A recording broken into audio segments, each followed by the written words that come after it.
Good morning. Good morning. It is April 6th, and we are 1 week into Neptune into Aries. We've got some bizarre energies knocking us around. So I'm just so glad you're here because I'm going to explore that and stick around for the end because I've got some great tips for you. And we're going to start with the solar flares, and then we're going to move through sort of what this energy is about and some insights that I have to share, which is kind of what I do. I put out there, this is what I'm thinking, this is what I'm collecting, right?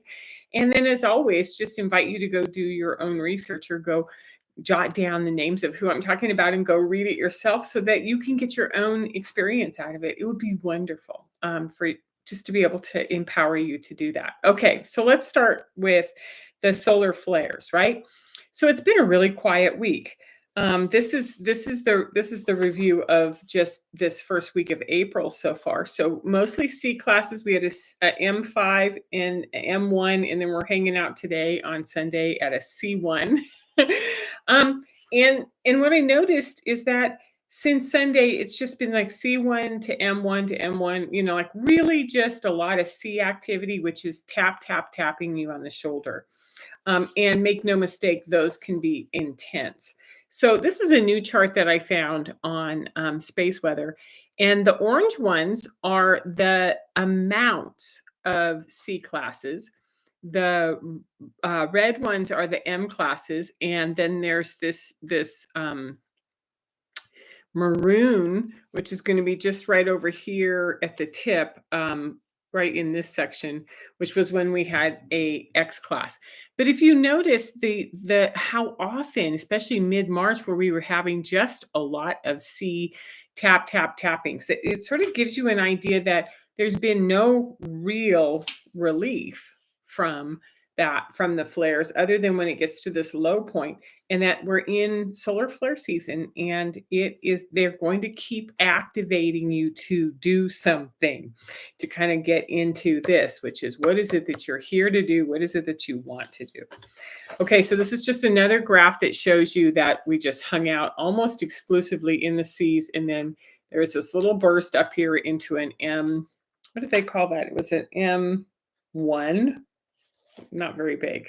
All the rest of it is low class Cs. So as far as solar flares go, it's been rather quiet.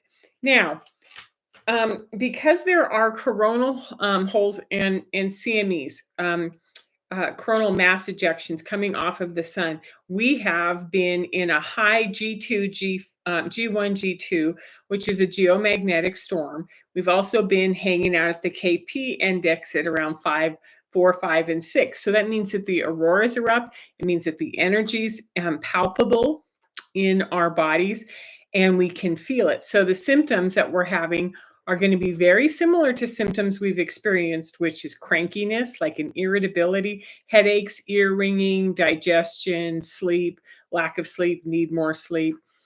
So much energy is coming in to our planet that's invisible and intangible, which is why I do this every week, and it is impactful, right? So let's talk about yesterday. Well, wait, before I go to yesterday, I also want to mention that according to Stephen Burns, there's been an enormous amount of geomagnetic movement, which is causing earthquakes. So you can look at where the earthquakes are coming, and where they've been registered through either Pam Youngin's or on Stephen Burns' site. So yesterday, I noticed that it was like there was a push, like a flame underneath, like push, push, push. There were high levels of irritability, very short patience, and yet this sort of like, I want to go do something, especially here in Montana, because the sun is out and it was 50 degrees, and you're like, let's go outside and start working on our yard. And this exhaustion, right? So let's just put this in perspective, that as Neptune, we're in the first week of a 14-year cycle where Neptune is adjusting, that deep inner self is adjusting to working in water. And so when you have this kind of Aries energy, Aries is always the emperor, right? And this I love this one. This is the King of Wands. These both show you sort of what Aries energy can be like. It can be very, very grounding, very stable, and very like active, want to push us forward, right? And then we also have this huge, like, constructive. This is different than Tower card. This is a full-on breakthrough, right? So when we have this Aries fire, it's pushing us from the inside to move, to get out there, and we're sort of ready for action, and we want to do something because, we've got Neptune in Aries, we're in the season of Aries, and within the historical context, April 1st was always the first day of spring. So it means that, like, we're just sort of ready for winter to be over with, right? Now, when I shift over to, there's a tarot reader that I love to follow, Mariana. It's MN Tarot on YouTube.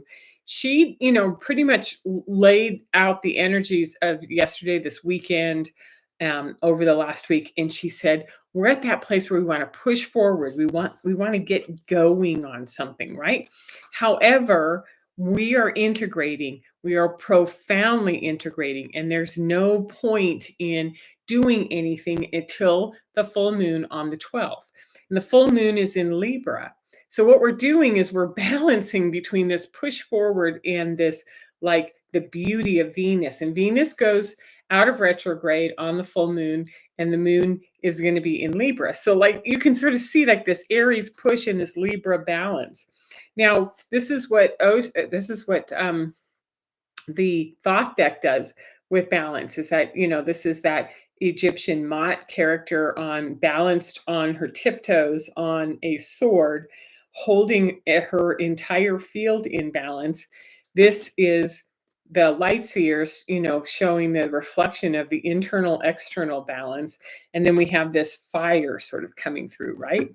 So we have Venus, which is beauty and balance, and coming up on this full moon. So if there's any advice, and we'll go through this on the tips, is sort of like pull it back and give yourself a week. Nothing's going to change dramatically in a week. Just give yourself a week, continue to integrate, and continue to rest, right?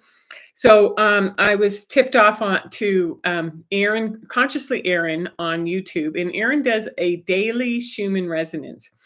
And she is pointing out on her resonance report this morning that we are in a deep, deep state of integration, and that that's why we're cranky. That's why there's things coming up, things moving through us, is that we are sort of recalibrating ourselves, right? And getting ready to hold ourselves in perfect balance, right?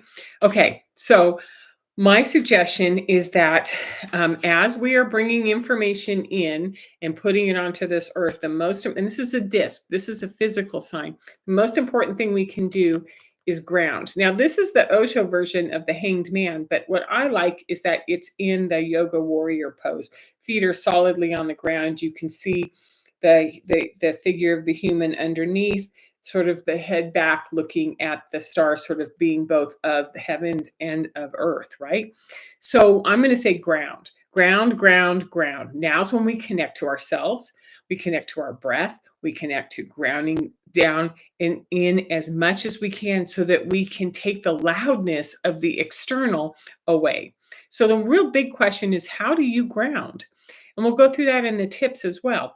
It's like, it's one thing to say, oh yeah, I know how to ground, but can you actually, like, sit or stand with your feet on the ground and have time disappear and go completely inward, and have this very sealed, beautiful spot where it's just you and all of the outside fray goes away. So that's something that I think we're going to need to practice more as tips, right? Because we're feeling a little bit crazy. We've been flip-flopping. We've been going up to this euphoria, which is like, oh, it's time to get out there. It's time to get out there. It's time to play. And this sort of, what would it be? Oh, like this heaviness. I love this one. This heaviness of, like, there's so much going on in the world, I don't know what to do. So we're in this battle all the time, right? So the euphoria is that we have this extra energy. We have this desire to begin something, right? Coming up through all of our fire. And we have this heaviness of slow movement and exhaustion and integration, and, like, what is all that about? So there are two things, and I'm gonna approach it in two different ways and then go to the tips. So the first thing that I want to say is that if you know me, you know that I wrote this book. And I've been doing studies since 2015 on seeded frequencies onto our Earth, starting with the indigos, the crystal, then going to the crystals, then the rainbows, then the diamonds. And these are very specific frequencies. Now, when we have this kind of indigo seeded frequency, and it's a huge number of our population, and most of you who are watching me have been drawn towards this, so you know that this energy is different and it's unique. So when we have this seeded frequency, the indigos are now in adulthood. The early indigos, 48 and under, and indigos keep coming, right?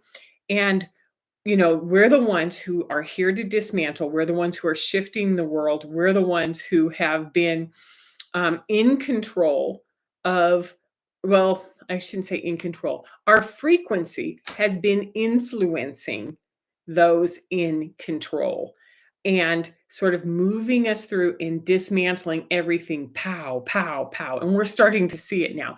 Things are falling apart rapidly, right? And the reason I'm bringing this up is that if this seeded frequency has, since the late 70s, been slowly pulling apart, eroding, and dismantling those pieces that are out of integrity, that are out of honesty, that are out of truth, that have malicious purposes. What's happening is those who have been in control of all of that, whether it's the political system, the economic, all of the institutions, what's happening is that force is now coming straight at us. So that's why we want to be this kind of warrior energy. We want to be absolutely strong in who we are.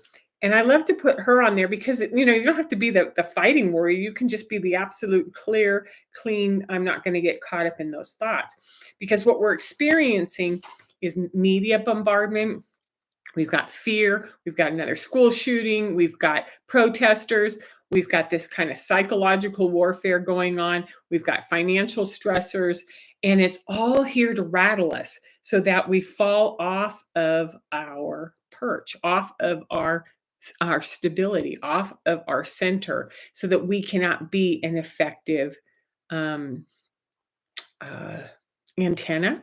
I like to use the idea that within the indigos that our pineal gland is our antenna. And so, whether it's Wi-Fi, whether it's 5G, whether it's inundation of just electronic, digital information, what it's trying to do is get us to fall off. So that's the first thing. So when we're in that really I don't know what to do, just know that there's a lot of external forces that are trying very hard to shut our systems down, because we are getting more powerful.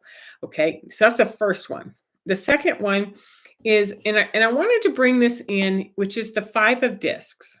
So in tarot, the 5 of discs, 5 is going to be willpower. It's Gebra in the Sephiras of the Tree of Life. So this is where, and it's ruled by Mars, which of course is also Aries. So our ability to sort of get out there and say, hey, everything's crumbling down, it's dismantling, and this is getting exciting, sort of hits this wall where everything gets tipped upside down, and it's like, wah, wah, wah. I don't have the energy. I can't figure it out. I feel like the rug has been pulled out from underneath me. And what's happening is that the basis of this card, and it's upside down, the basis of this card is that our thoughts, form follows thoughts, has turned into worry, which is, oh no, what if I'm not doing well? What if I was wrong? Our minds are messing with us, and we're triggered, and we're angry, and we're overwhelmed, and we're questioning ourselves, and we're putting all of that worry into form. Now, when we go over to the 5 of discs and the light seers, it's like you get caught up in the storytelling of what's not working, what makes us sad, right? And you've got this physical world up here that's light on it, going, put your head up. We've got information for you. And then this card, this is a door, and over here is a key. And she can just lift her head up and go through that door.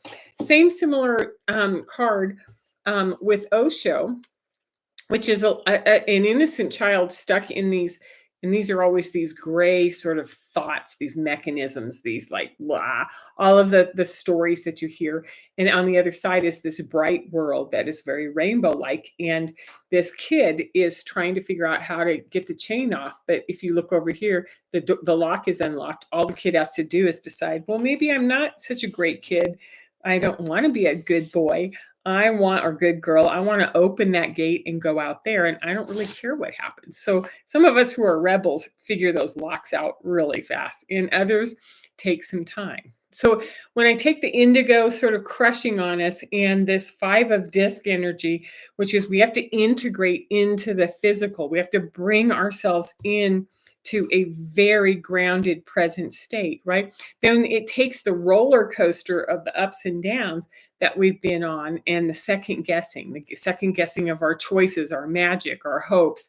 Or I've heard this probably on podcasts, on in discussion groups, and in with friendships, is that it doesn't look like I thought it would. It doesn't feel like I thought it would. Like, I'm getting worried now. This is going to be bad. And so what we want to do is we want to ground in. Okay. So I've got 6 tips for you. And before I get to those tips, I just want to say 2 things. First, this Patreon group that I have, and there's a link down below, is a place for information. It's a place for support. It's a place for community. So if you're feeling like you want more of what we're talking about, come over to Patreon. Number 2, there are so many of us who put information out like this every single week, no cost to you, nothing, and that there we need support. We always need support, whether it's Aaron, whether it's me, whether it's the tarot readers, whether it's the people that you follow. We need support. So find out what a latte costs for you, or what a session costs for you, and donate it to the people like myself who bring you information. So down below, there's multiple ways for you to donate and help. And I think that that's how we start to take those of us who've been leading the way and sort of helping everyone out, give us the support that we need at this time. So that's my little plug, right? Okay, tip number 1. When you're feeling tossed around and out of control and scared, number 1 is ground. Ground, ground, ground. So you want to center yourself. You want to connect to the earth. You want to follow your heart, right? And you want to stabilize. This is single-handedly the most important tool that you could do, because when we spread our feet out and we hold onto the earth, then we can use the strength that the earth gives us. Instead of being out there, moving around with all of the distractions. So the first tip is to ground. And if you think you know how to ground, ground better. If you don't know how to ground, learn how to ground. And if you are a master at grounding, teach others. Okay, number 2, this 5 of discs, right? This is the time to take the willpower that has been extinguished. There is this lack of clarity, and look up. That's the tip. Look up. Stop holding on to this story of what's not working, or this poor me energy. Like, this is just so hard. We have this president in charge. We have this happening on the earth. This is not the time to do this. What we want to do is we want to look up and look for clues and resources on how you can keep yourself balanced and moving forward. So so number 2 is look up and use your resources, right? Number 3, be the warrior. Not the sword swinging and anger warrior, but the strong, clever, clear, grounded warrior. So this is like someone who isn't rattled by the external, someone who knows their own strength and can manage their mind, manage their breath. And so when I think of that, I think of the only picture that came into my head was, those Buckingham Palace guards who are taught not to let whatever's happening out there interfere with them and stay strong. And so you think of these fierce warrior dads who are just beautiful with these tender young children. Use images that you can. Moms who are just rock solid in knowing who they are, but soft and gentle. So this is where you want to be in your warrior energy, because it's time. Okay, that was number 3. Number 4, rest. I'm going to keep saying this over and over again. Rest, sleep, take naps, because you're integrating, you're healing, you're completing everything that happened last year or the last 2 years. And you want to be rested for what lies ahead. if you're in a soccer tournament and they say rest, you don't go out and play basketball with a bunch of people and then turn around and come back and try to play a second game that afternoon. What you do is you rest, you hydrate, and you take care of your body, right? Because we've been, whether it's the last year, 2 years, or your entire lifetime, coming to where we are right now, right? So you want your rock solid frequency to be clear.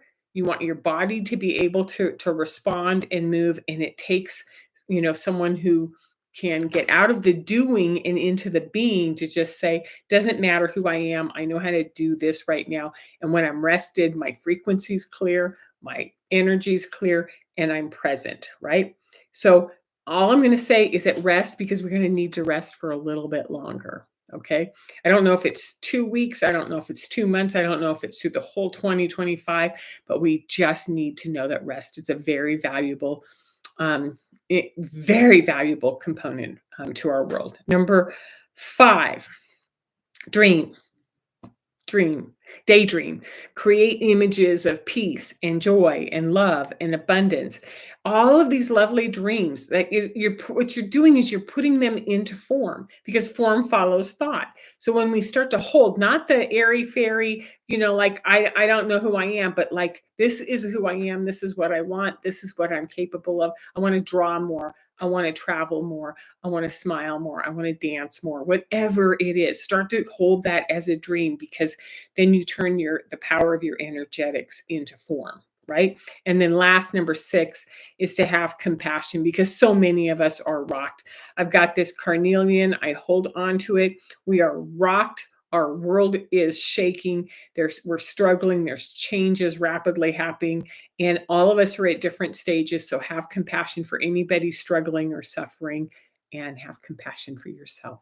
Thank you for watching this. Pass this around if you think it's helpful, and I will see you next week or in Patreon. Take care.